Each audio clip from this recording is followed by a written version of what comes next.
There is a star in the southern sky that you can see with your bare eyes.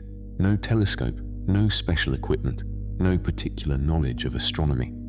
You simply need a clear night, a latitude south of about 30 degrees north, and a few minutes of patience after darkness settles. It appears low on the horizon in the early evening hours, depending on the season, or higher overhead in the deep of the southern summer.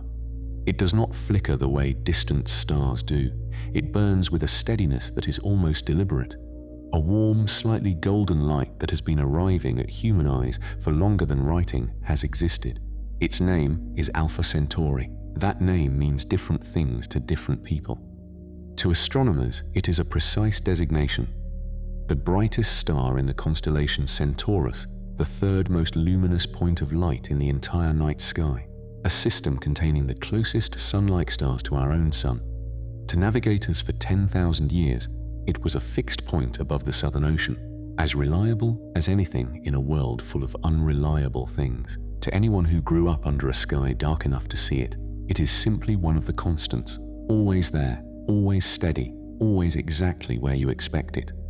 4.3 light years away. That number is small enough to feel like it means something, and large enough to resist the imagination entirely. Light moving at a speed that would circle the Earth 7 times in a single second requires 4 years and nearly 4 months to cover that distance.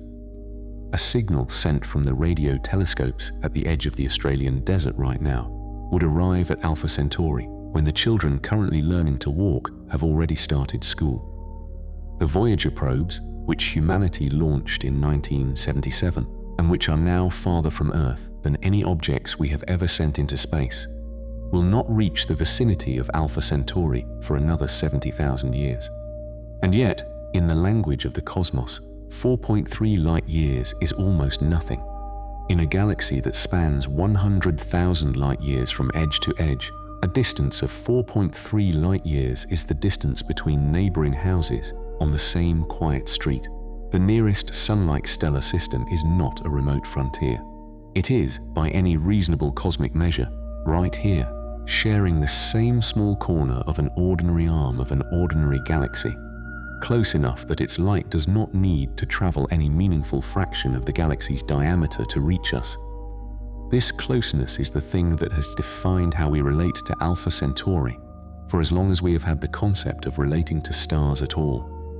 It is the default destination, the obvious first stop, the place every serious interstellar travel concept has pointed toward, from theoretical fusion probes designed in university naval academies to billionaire-backed laser sail projects that could, in principle, reach it within a human lifetime. Science fiction has set stories there for decades because it feels almost reachable, not the cold abstraction of a galaxy's center or the unreachable distance of another galaxy, but the nearest house on the nearest street in the nearest neighborhood, just slightly beyond the fence. So here is how tonight's journey begins, not with a question, not with a mystery or a revelation, or a careful setup designed to make you lean forward. Just with this, a star in the southern sky, burning steadily, close enough to feel almost familiar. We are going to travel toward it, not in the way science fiction imagines, in ships or probes or signals moving at a fraction of light speed, but in the quieter way that this kind of journey happens, which is by looking more carefully than anyone has looked before. And when we look carefully enough, something unexpected happens.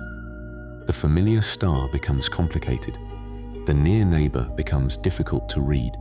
The light that has seemed so steady for 10,000 years turns out to be carrying something we have not yet been able to name.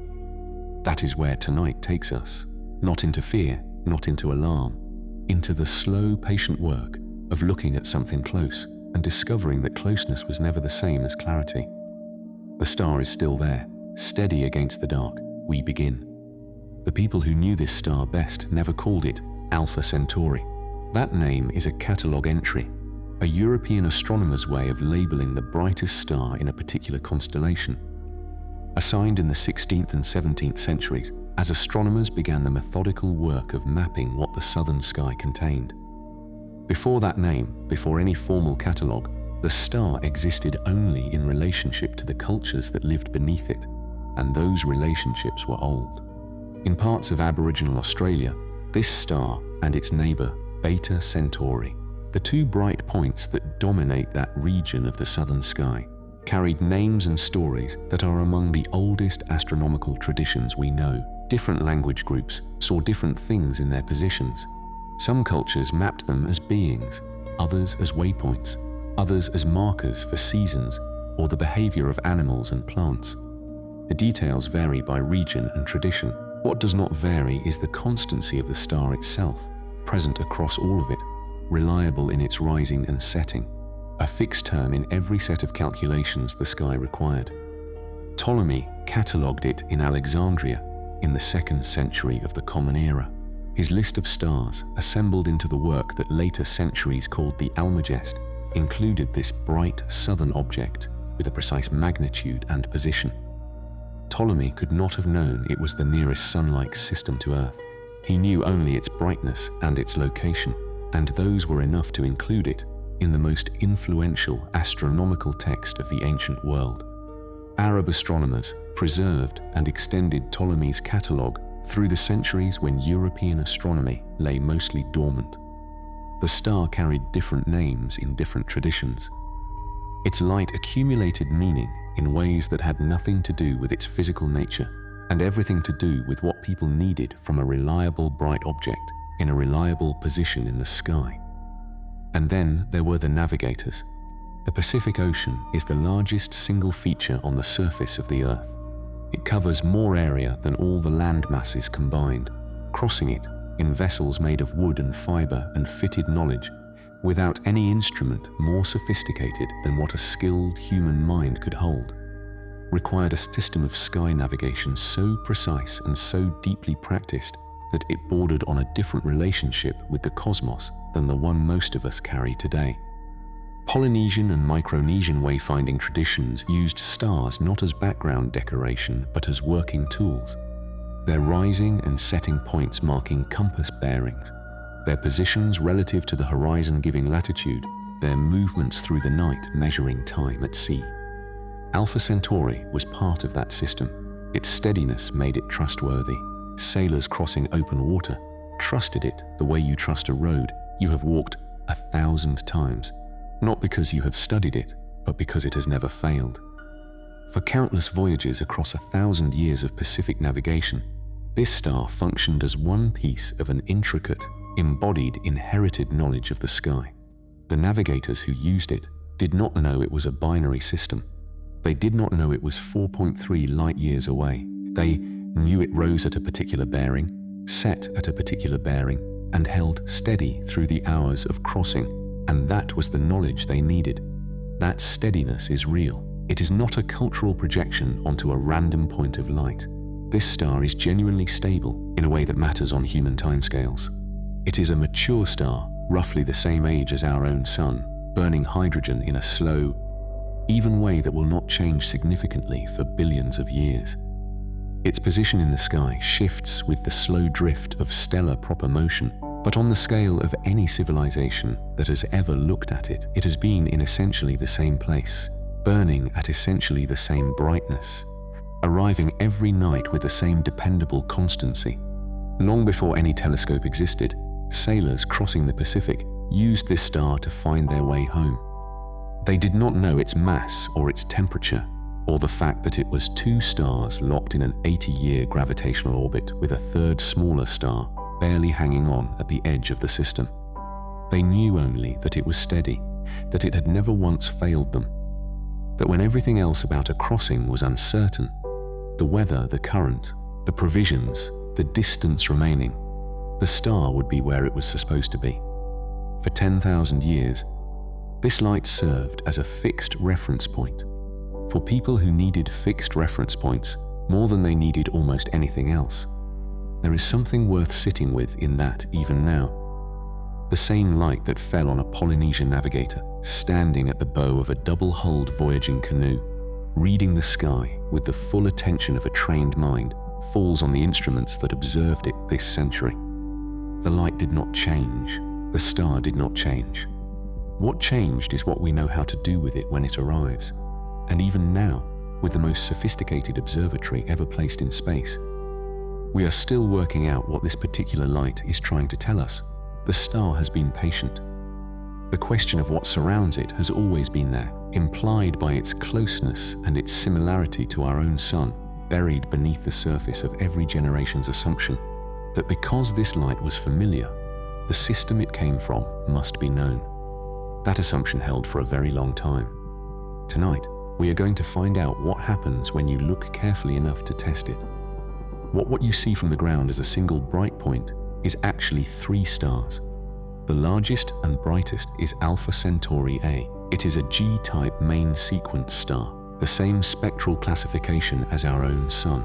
It is about 10% more massive than the sun, roughly 23% larger in diameter, and approximately 50% more luminous. If you replaced our sun with Alpha Centauri A at the same distance from Earth, the days would be a little brighter, the seasons a little warmer, and the star would look and behave in ways that felt deeply recognizable. Same spectral type, same hydrogen burning core process, same general shape of life cycle. It is estimated to be around 5 to 6 billion years old, a mature star past its turbulent youth, settled into the long, steady burn of middle age that our sun is also currently in. By most measures that matter for thinking about planetary systems, Alpha Centauri A is our sun's near twin. Orbiting it, locked in a gravitational partnership, is Alpha Centauri B, a K-type star. Slightly smaller, slightly cooler, a little more orange in its light than its companion. It carries about 90% of the sun's mass and emits roughly half its luminosity. Not a dim star by any measure, a legitimate sun-like star, clearly related in nature to our own, just a step down in size and brightness from its partner. These 2 stars orbit each other once every 79.9 years. Their path is an ellipse, not a circle, which means the distance between them changes over time. At their closest approach, they sit about 11 astronomical units apart. 11 astronomical units is roughly the distance from our Sun to Saturn. At their widest, they swing out to approximately 36 astronomical units from each other, close to the distance from our Sun to Pluto. They spend their entire existence in this slow gravitational waltz, sometimes near enough to feel each other's warmth in a planetary sense, sometimes far enough apart that each star briefly has room of its own. Then there is Proxima Centauri. Proxima is the 3rd member of this system. It is a red dwarf, small, cool, dim, emitting a fraction of the light that A and B produce.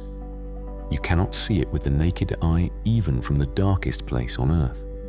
It orbits the central pair at a distance of approximately 13,000 astronomical units, which works out to about 1/5 of a light year. At that distance, it takes Proxima roughly 500,000 years to complete a single orbit around its 2 companions. Some astronomers have debated whether Proxima is truly gravitationally bound to the system at all, or simply passing through the same region of space on a very slow trajectory. Current evidence suggests the binding is real, but barely. Proxima clings to Alpha Centauri A and B the way a distant suburb clings to a city, connected, technically part of the same structure, but so far removed that the connection barely registers on ordinary scales. Proxima has its own planets. 3 of them have been confirmed, including one sitting inside the habitable zone, a world that has attracted significant attention since its detection in 2016. But Proxima is a different kind of star from A and B. It is small, prone to violent stellar flares, and the conditions around it are different enough from what we know that habitability there involves questions that sun-like star habitability does not. Proxima's planets are scientifically fascinating. They are not the same question. The same question, the one that this journey is about, concerns Alpha Centauri A and B, 2 sun-like stars, close enough to study in detail, similar enough to our own sun that whatever orbits them might, in principle, resemble what orbits our sun. The nearest pair of such stars to Earth at 4.3 light-years. The place every serious model of nearby planetary systems puts first on the list of where to look. And the result of all the looking across decades, using every major planet detection technique that astronomy has developed, 0 confirmed planets around Alpha Centauri A, 2 confirmed planets around Alpha Centauri B. Let that number settle for a moment alongside the other number, 6,000 confirmed exoplanets elsewhere in the galaxy. We have found planets orbiting stars, hundreds and thousands of light years away. We have detected worlds smaller than Earth in systems so distant that their host stars appear as faint points even in powerful telescopes. We have built statistical frameworks describing the frequency and distribution of planets across stellar types, sizes, and orbital distances. And those frameworks tell us that planets are common, that most sun-like stars host them. And yet the nearest sun-like stars at the one distance where our instruments should have the most leverage have not yielded a single confirmed world. The absence is not for lack of trying. Astronomers have been hunting for planets around Alpha Centauri A and B for decades. In 2012, a European team announced what seemed to be a breakthrough, an Earth-mass planet orbiting Alpha Centauri B with a period of just over 3 days. Headlines ran across the world. The nearest sun-like star system had a planet.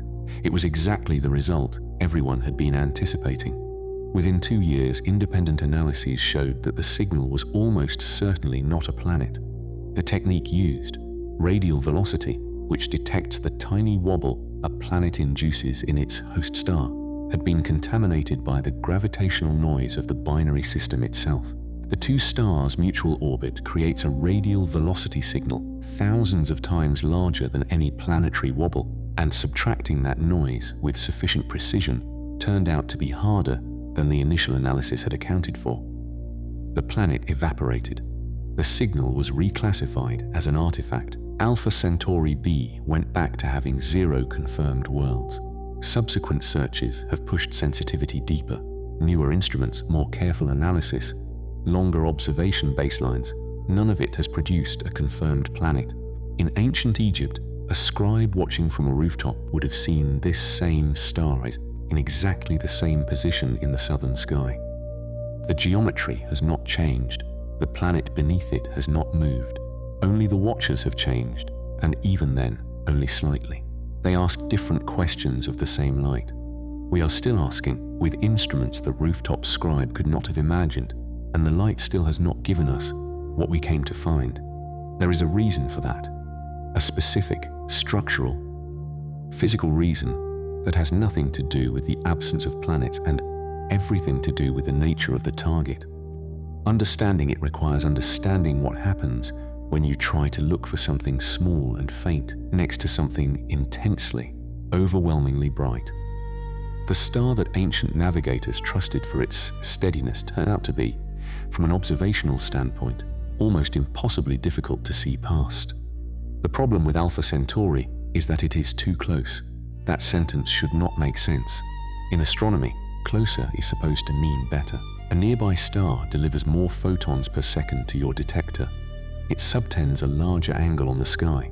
Its properties are easier to measure, its light easier to analyze.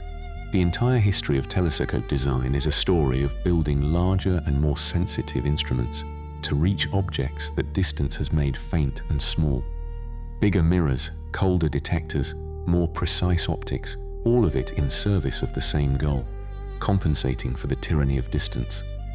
So how could proximity be the obstacle? Here is how. Alpha Centauri blazes as the third brightest star in the entire night sky. Its light is not faint, it is not subtle. It is an overwhelming torrent of photons that floods the detectors of any instrument pointed at it, saturating sensors designed for the delicate business of measuring tiny signals against a dark background. When you search for a planet around a distant star, 100 light years away, dim and manageable, the star's light is a background nuisance you can subtract with standard techniques. When you search for a planet around Alpha Centauri A, the star's light is a wall, not a nuisance, a wall. Imagine trying to spot a single candle flame attached to the side of a lighthouse. The lighthouse is not partially blocking your view. It is filling your entire field of vision with blinding light. The candle is there. You have good reason to believe the candle is there. But the lighthouse's glare washes over everything within a certain radius of its beam, and the candle sits precisely in that radius. lost inside the brilliance it cannot escape. Now place a second lighthouse 3 meters to the left of the first one. That is Alpha Centauri b. The two stars, orbiting each other on their 80-year ellipse, are separated on the sky by a distance that varies between roughly 4 and 22 arcseconds as seen from Earth, depending on where they are in their orbit. 22 arcseconds is tiny by any human standard. It is approximately the apparent width of a small coin seen from a quarter of a mile away. When the stars are near their closest approach, their light in most telescope images merges into a single blinding smear. Even at maximum separation, their individual diffraction patterns, the way photons spread around the edges of any optical system, overlap and contaminate each other across the region where planets would be found. Every planet detection method runs into a version of this same wall. Radial velocity, the technique that has discovered more exoplanets than any other, works by measuring tiny Doppler shifts in a star's spectrum as an orbiting planet tugs it slightly back and forth. The method is precise enough to detect movements of less than a meter per second in a star's radial motion. For a single quiet sun-like star, it works beautifully. For Alpha Centauri, it encounters the binary's gravitational signature, an enormous Doppler swing generated by the two stars' mutual orbit, thousands of times larger than any planetary wobble. Before you can search for a planet, you must model and subtract that binary signal with extraordinary precision. Any error in the subtraction leaves residual noise that can generate or mask planetary signals. That error is exactly what produced the false detection in 2012, and why subsequent surveys have been unable to confirm anything new, despite years of additional data. Transit photometry, looking for the slight dimming of a star's light as a planet passes across its face, faces a geometric problem. The probability that any given planet's orbit happens to be aligned so that it transits as seen from Earth is roughly 0.5% for a planet at 1 astronomical unit from a sun-like star. For Alpha Centauri, there is no way to improve those odds. The geometry is fixed by the planet's orbital plane, which cannot be influenced or predicted in advance. And even if a transit happened, detecting the minute brightness dip against Alpha Centauri's overwhelming luminosity would require photometric precision that standard instruments cannot achieve for targets this bright. A transit of an Earth-sized planet across Alpha Centauri A would produce a dip of roughly 0.01%. That signal, buried in the noise of one of the sky's most luminous stars, would require dedicated instrumentation of a kind that does not yet exist.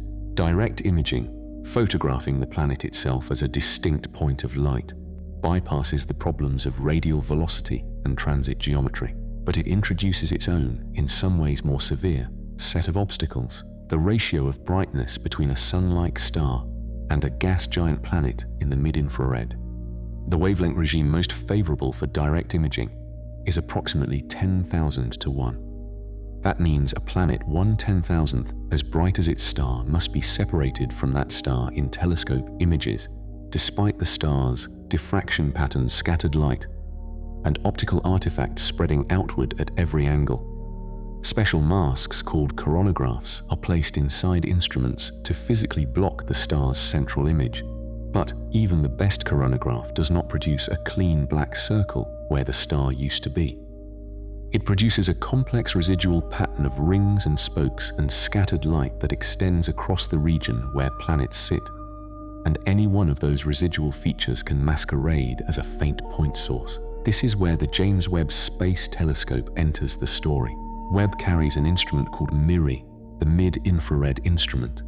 At 15.5 microns, deep in the infrared spectrum, where warm objects emit more strongly relative to their host stars, the contrast between a gas giant and a sun-like star drops from impossible to merely extraordinarily difficult. Webb also carries a coronagraphic mask within MIRI, placed in deep space on a telescope that never experiences atmospheric distortion or the thermal flexing of a ground-based structure. The combination, mid-infrared wavelength, coronagraph, space-based stability, gives Webb a capability that no prior observatory has possessed. Not a comfortable capability, a frontier capability, operating at the edge of what is technically achievable. The team that attempted the observation in August 2024 faced an obstacle before they could even begin. Target acquisition, the automated procedure by which Webb locks onto a star and centers it within an instrument's field of view, failed for Alpha Centauri A. The star is simply too bright for the guidance sensors to process. Those sensors are calibrated for objects far dimmer than the third brightest star in the sky. Pointing Webb directly at Alpha Centauri A and asking the standard system to lock on would be like asking a camera designed for candlelit portraits to center itself on the surface of the sun. The sensors saturate, the automation fails, so the operations team at the Space Telescope Science Institute invented something new. They identified a nearby reference star, Epsilon Muscae, a red giant roughly 330 light-years away in the constellation Musca, bright enough for the guidance sensors to handle, well characterized enough that its position on the sky was known with exceptional precision. They locked Webb onto Epsilon Muscae, confirmed alignment, then commanded the telescope to swing through a pre-calculated angular offset, a precisely determined slew in a precisely determined direction, and trusted the mathematics to place Alpha Centauri A behind the coronagraphic mask without ever directly seeing it through the guidance system. Blind navigation, mathematical pointing. The telescope moved to where the calculation said the star would be, and the star was there. This procedure, developed specifically for this one target, used on no other object in Webb's observing program, took months of preparation and testing to get right. The margin for error was measured in fractions of an arcsecond. A tiny miscalculation would have placed Alpha Centauri A slightly off-center behind the mask, allowing enough of its light to leak around the edges to destroy the observation entirely. With Alpha Centauri A behind the mask, MIRI began collecting mid-infrared light. Immediately, the second problem appeared. Alpha Centauri B was still there, blazing at a different position in the field of view, pouring its own contaminating light across the detector, generating its own set of diffraction rings and scattered light patterns, overlapping with the residual glare of Alpha Centauri A. A single coronagraph blocks one star. The binary system has two. Dealing with Alpha Centauri B required a different approach, computational rather than optical. The team collected observations of reference stars with similar properties to model what a single star's coronagraphic artifacts look like. They subtracted those models from the Alpha Centauri data. Then they used additional algorithms to model and remove the specific contribution of Alpha Centauri B's light, effectively erasing the second star from the processed image layer by layer. Each subtraction peeled away another stratum of contamination, revealing whatever might be hidden beneath. The processing pipeline that emerged from this work was not standard astrophysics software applied to a standard target. It was a custom-built analytical framework developed for a target unlike any other in Webb's catalog, tested against every known source of systematic error the team could identify. Right now, as you are resting, light from this star is completing a 4-year journey and arriving at instruments built by people who spent the better part of a decade learning how to receive it. The engineers who wrote those custom procedures, the scientists who designed the coronagraphic approach, the operators who executed the blind offset pointing sequence, all of them converged on this single observation because they believed that what might be found beneath the glare was worth the effort of looking after everything was stripped away.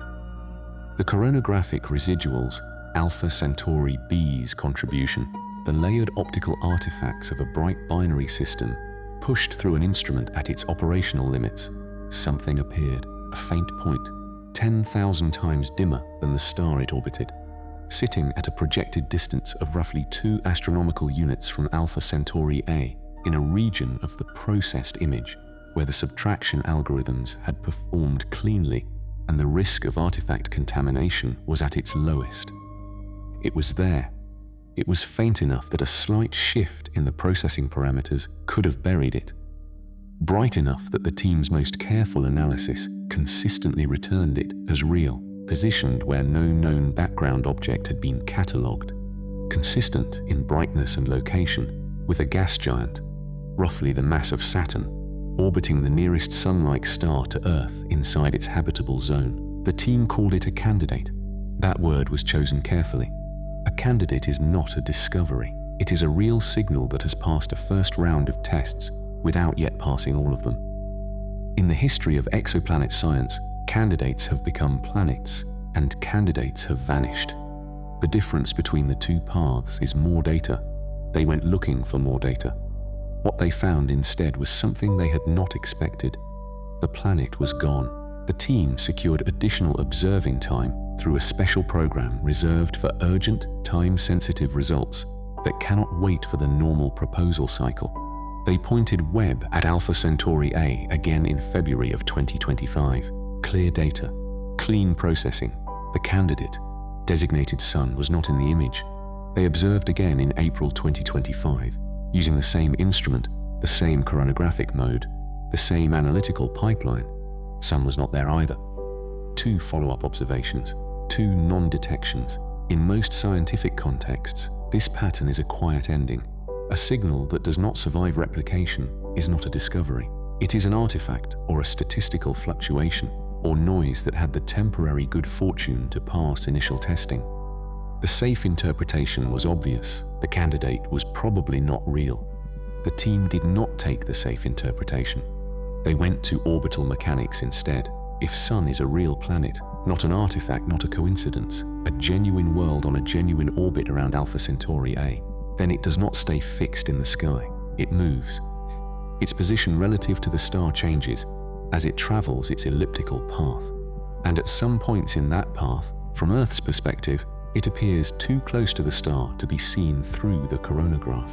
Every coronagraph has an inner working angle, a minimum separation below which residual starlight overwhelms any faint source, making detection impossible regardless of instrument sensitivity.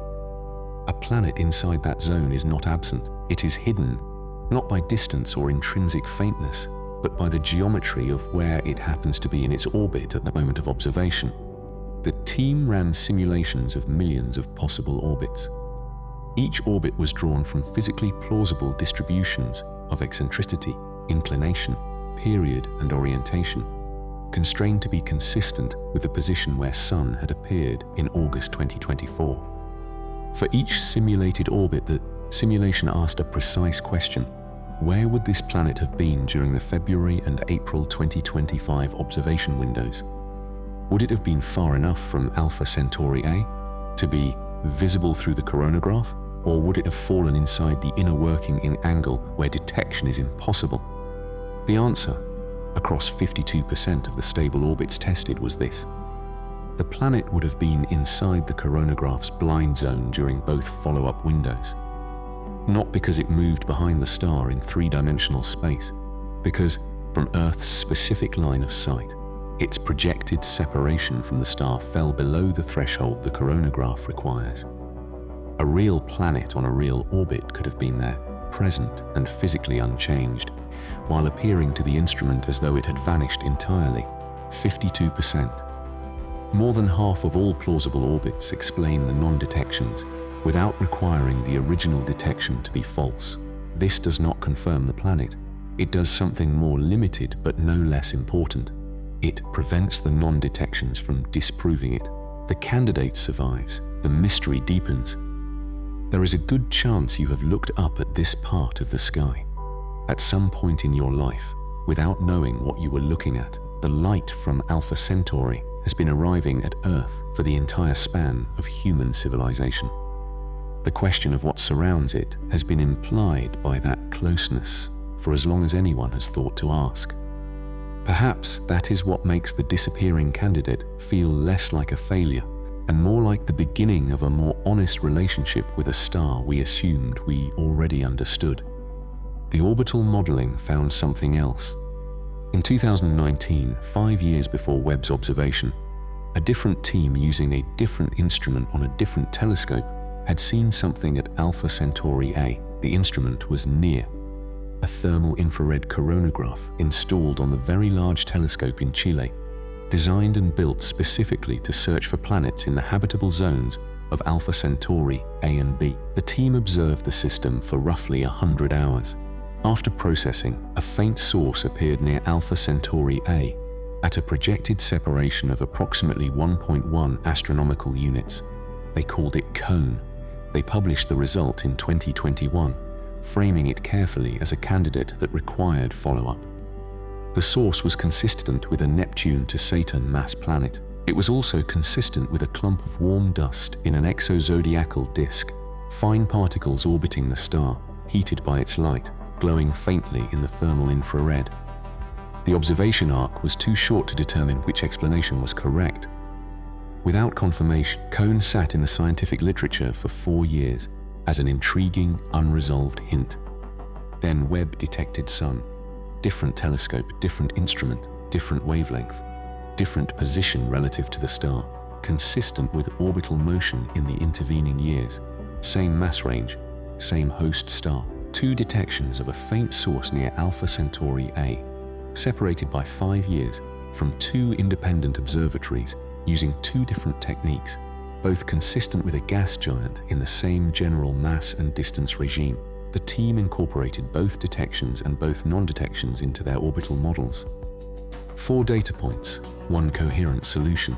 A gas giant with a mass between roughly 90 and 150 Earth masses, comparable to Saturn, orbiting Alpha Centauri A on an elliptical path with an eccentricity of approximately 0.4, a period somewhere between 2 and 3 years, and an orbital inclinations significantly tilted relative to the plane of the binary system.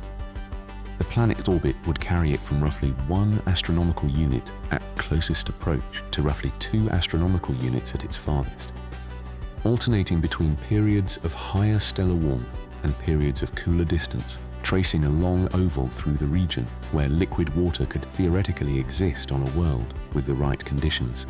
2 inconclusive detections and 2 non-detections. Individually, none of these observations constitutes a discovery. Together, they sketch the outline of a world that appears and disappears on a schedule consistent with orbital motion around the nearest Sun-like star. If confirmed, Sun would hold records that no other exoplanet in history has held simultaneously. The coldest directly imaged planet, a world at a few hundred degrees rather than the scorching 1,000-degree giants that direct imaging technology typically captures. The lowest mass directly imaged planet, Saturn, rather than multiple Jupiters, the nearest directly imaged planet to its host star in terms of physical separation, and the nearest directly imaged planet to Earth, orbiting at 4.3 light-years rather than the dozens or hundreds of light-years typical of current direct imaging detections. Any one of those records would make the detection notable. Holding all 4 at once would make it something different.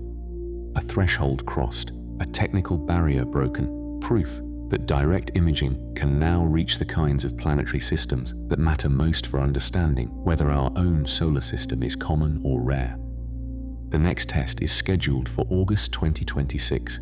If Webb observes Alpha Centauri A during that window and Sun reappears at the position the orbital models predict, the case for its reality becomes very strong. A detection at a predicted location is not the same as a repeat measurement of a known signal. It is a test of a specific quantitative hypothesis. The orbit says the planet should be here, at this brightness, at this separation, at this time. Either it is or it is not. That window is approaching. Until it arrives, the candidate exists in a state that is scientifically legitimate and humanly difficult to hold, real enough to report, uncertain enough to withhold confidence, present in the data and absent in the follow-up, orbiting a star that has been steady and familiar for 10,000 years, and is now, it turns out, still keeping something back. Suppose the candidate is real. A Saturn mass gas giant in the habitable zone of the nearest Sun-like star would be, by any measure, a significant finding. But the more important question is what it represents, not in itself, but as the most visible member of a system that may contain far more than current instruments can see. Consider what Webb actually detected at Alpha Centauri A's distance. The candidate, at 10,000 times fainter than the star, sat near the edge of what the instrument could achieve. A world slightly smaller, Neptune-sized rather than Saturn-sized, or cooler rather than warmer, would fall below the detection threshold. Below that, the curve drops steeply, a super-Earth. A rocky world a few times more massive than our planet would be thousands of times too faint for Webb's mid-infrared coronagraph to register at all. An Earth-sized rocky planet would be so dim that it would not appear as noise in any processed image Webb could produce of this system. Think about what this means from the other direction. An astronomer sitting at Alpha Centauri, if such a being existed, using instruments comparable to Webb, and looking back at our Sun across the same 4.3 light-years, would be able to detect Jupiter, probably. Saturn would be a marginal case, right at the edge of instrument sensitivity. Beyond Saturn, the astronomer's knowledge of our solar system would be complete darkness. Uranus and Neptune would be invisible. Earth, Mars, Venus, Mercury, all undetectable, thousands of times too faint, carrying no signature that could be extracted from the residual glare of a G-type star at this distance. The biosphere of Earth, nearly 4 billion years old, containing the only confirmed life in the known universe, would register as exactly nothing in the data of that hypothetical observer. That observer would look at our Sun and report, one gas giant detected, one marginal. No further planetary structure confirmed. We are that observer, looking at Alpha Centauri A with our best instrument, from the same distance, in the same regime. Whatever rocky planets may orbit that star, and the statistics of planetary occurrence around Sun-like stars strongly suggest that some do. We cannot see them. Not yet, possibly not for decades. The planet candidate Sun, if real, is the tip of something. The topmost visible part of a system whose full architecture lies mostly below our current horizon of detection. There is another layer to this. Alpha Centauri A and B are currently widening in their 80-year orbit. At their closest separation, around 2016, they sat only about 4 arcseconds apart on the sky. At 4 arcseconds, the light from both stars merges into a single unresolvable blaze in most instruments. Direct imaging coronagraphy at that separation is essentially impossible. Blocking one star leaves the other's glare smeared directly across the region where planets would be found. The worst observational window of the binary's entire cycle coincided with some of the most capable instruments in history coming online. Webb launched in late 2021, shortly after the minimum separation. Since 2016, the stars have been pulling apart. By August 2024, when Webb observed the system, they had reached a separation of roughly 10 arcseconds, enough breathing room for the coronagraph to function, enough angular space for the computational subtraction of Alpha Centauri B's contribution to work, without hopelessly entangling the two stars' light. The separation will continue to increase through the 2030s and 2040s, reaching maximum around 22 arcseconds, somewhere around 2055. The current decade and the next represent the most favorable window for direct imaging of the Alpha Centauri system in the binary's entire 80-year cycle. The last time this window was open, we had no coronagraphic space telescope. The next time it opens, after the stars swing back toward minimum in the 2060s and 2070s, and then widen again, will arrive a century from now. This convergence, a widening binary, improving instrumentation, a dedicated team willing to push both to their limits, is not something that could have been arranged deliberately. It is a coincidence of timing that the current generation of astronomers happens to occupy. The Nancy Grace Roman Space Telescope, expected to launch by 2027, carries a coronagraph designed specifically for the kind of direct imaging that Webb approached but could not fully execute. Roman's starlight suppression capabilities extend the reach of what is detectable. If the candidate planet is real and returns to a visible position in 2026, Roman could confirm and characterize it. If it is not, if the system remains unclarified even after Roman, the next generation of extremely large ground-based telescopes, with mirrors exceeding 30 meters, will bring angular resolution and light gathering power that no current instrument can match. The tools are arriving.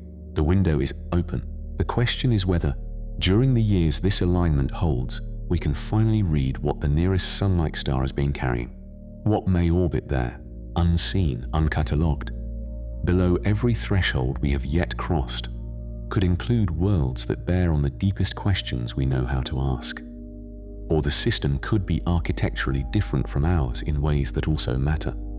Either answer is consequential. Both answers require seeing something we currently cannot. For now, there is the candidate. One faint point, appearing once, vanishing twice, consistent with an orbit that will bring it back into view. The light from that orbit, if it exists, has been traveling its path around the nearest sun-like star for longer than any human civilization has existed. We are only beginning to find the instruments capable of receiving it. There is an assumption that has lived inside every generation's relationship with this star, so quietly embedded that it has rarely been examined. The assumption goes like this: what is close is known. What has been watched for a long time is understood. The nearest sun-like star, bright enough to see without any instrument, present in the sky of every civilization that has ever looked south, observed by progressively more sophisticated instruments for centuries. This star should be among the most thoroughly characterized objects in the sky. The default destination, the solved address. The first chapter of a story about leaving the solar system whose beginning we have already read. Webb's observation did not find a mistake in that assumption. It found the assumption itself, not a single piece of the Alpha Centauri story, the failed detections, the false positive in 2012, the blind offset pointing sequence, the faint candidate that appeared and then disappeared in follow-up observations, was the result of carelessness or insufficient effort. Each was the natural consequence of what it actually means to study something that is close and bright and embedded in a binary system. The wall that stopped every detection method was built into the physics of the target. Proximity created brilliance. Brilliance created glare. Glare concealed what the proximity was supposed to reveal. Perhaps this is how it always is with things we think we know well.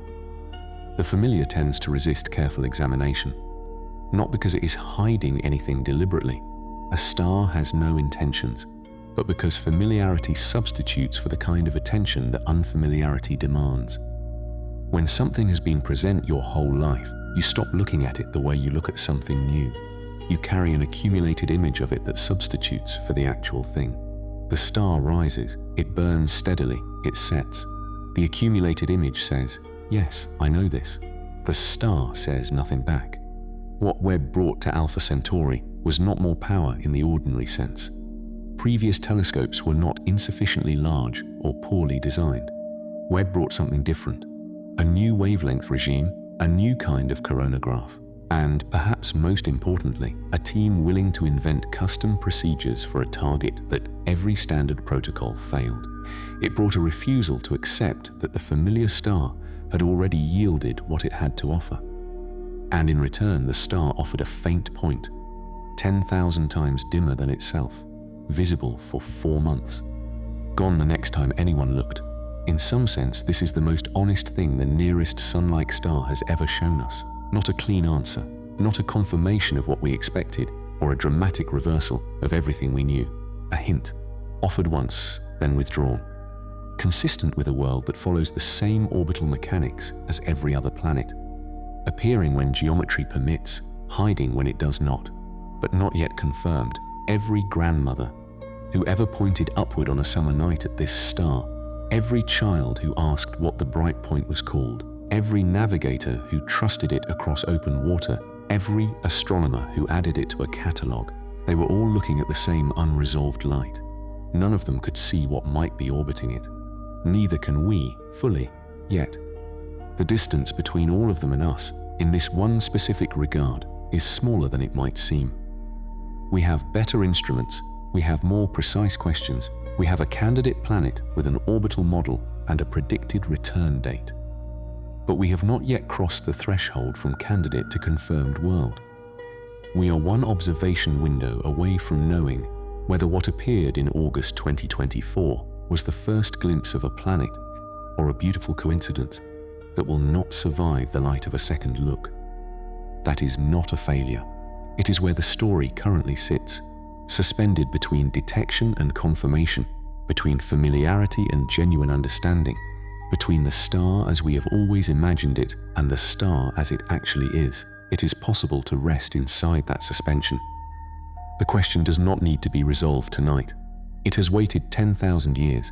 It can wait a little longer. Somewhere in the southern sky tonight, a star is rising. It looks the same as it has always looked. A warm, slightly golden point, burning with a steadiness that has been reliable through every kind of human night, good ones and terrible ones, across civilizations that have risen and fallen and left barely any record that they existed. It does not flicker the way faint stars do. It does not swell or dim in any way that a human eye can perceive. It simply holds its position in the dark and goes on burning. The people who knew it without its catalogue name were not missing something essential about it. They were using it for what it offered. Orientation, constancy, a reference point in a world that provided very few.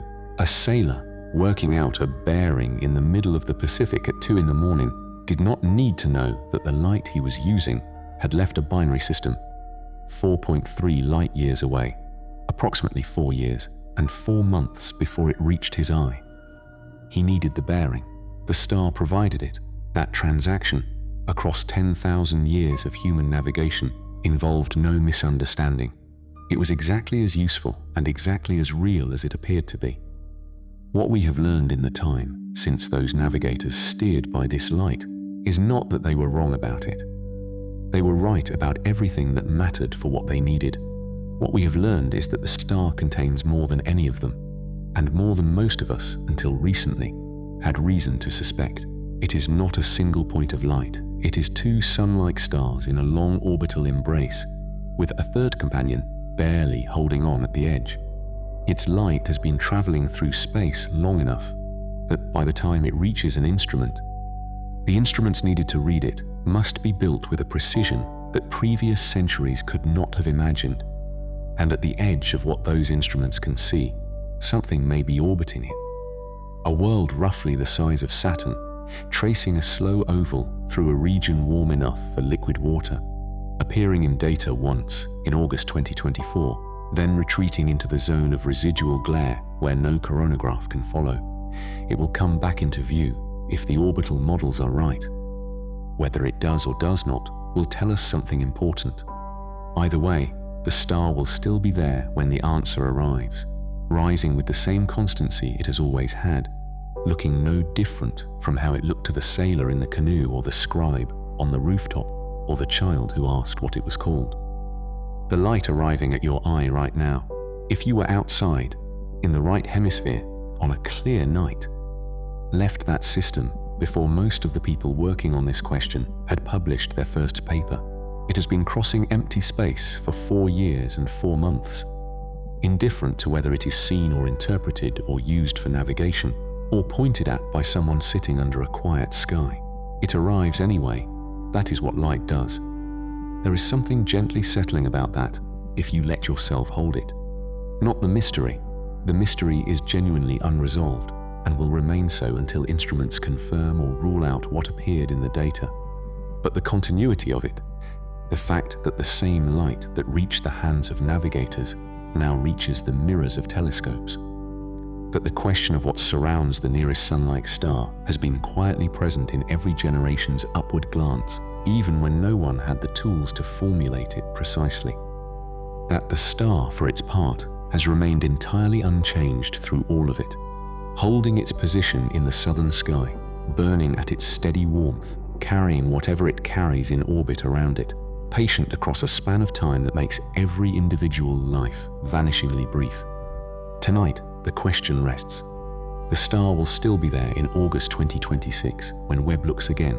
It will still be there when instruments we have not yet built turn toward it with capabilities we have not yet achieved. It will still be there, burning with the same steady golden light, long after every instrument currently trained on it has been decommissioned and forgotten, long after the names we have given its components have passed out of common use.